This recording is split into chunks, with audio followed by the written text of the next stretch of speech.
सिंधुदुर्ग जिल्ह्यामध्ये अनेक जे महसुली प्रश्न प्रलंबित होते त्याच्यापैकी एक महत्त्वाचा प्रश्न हा वेंगुर्ल्यामध्ये होता। वेंगुर्ल्यामध्ये ज्या वेळेला लष्कराचा कॅम्प होता त्यावेळेला तिथं त्यांना दूध मिळावं म्हणून गवळी लोकांना त्या ठिकाणी बोलवण्यात आलं आणि त्यांना त्या ठिकाणी वसवण्यात आलं।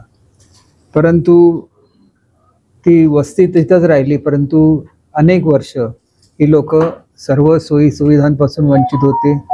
त्या ठिकाणी त्यांची घरं असून सुद्धा ती त्यांच्या नावावर नव्हती आणि त्याच्यामुळे या संदर्भात विद्यमान महसूल मंत्री चंद्रशेखर बावनकुळे यांनी तातडीने कारवाई केली आणि त्याचा GR सुद्धा आता झालेला आहे आणि या GRच्या प्रतीच मी आता आपल्याला देतो। त्याप्रमाणे 1500 चौरस फुटापर्यंतची जी अतिक्रमण म्हटले असले तरी त्यांना बोलवून तिथं वसवण्यात आलेलं होतं। ती नियमानुसार करण्यात आलेली आहेत आणि त्या ठिकाणची घरे, गोठ्याखालची मोकळी जागा ही सगळी नियमानुसार केलेली आहे आणि ह्याच्या व्यतिरिक्त त्यांच्या ज्या वहिवाटी आहेत त्यासुद्धा जमीन महसुलाच्या 2.5 पट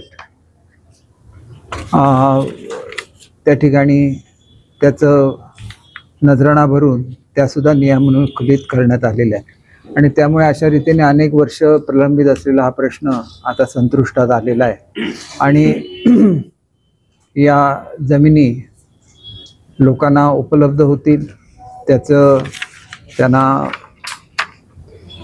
त्यांना कोणत्याही प्रकारे हस्तांतरित करायचं असेल तर शासनाची मान्यता लागेल आणि त्याच्यामुळे तो सुद्धा त्यांच्यावर अट आहे, कारण हे त्यांनी वापरावं अशी अपेक्षा आहे। घरं, गोठे आणि स्वतःच्या व्यवसायासाठी त्यांनी या जमिनी वापराव्या अशी शासनाची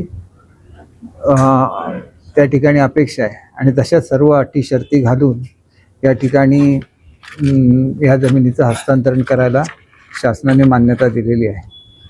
त्याच्याचबरोबर हे सर्व करत असताना या जिल्ह्याचे जिल्हाधिकारी, जिल्ह्याचे उपविभागीय अधिकारी, तहसीलदार, कोकण विभागाचे आयुक्त, प्रधान सचिव श्री खरगे साहेब यांनी सुद्धा वेळोवेळी सहकार्य केलेलं आहे।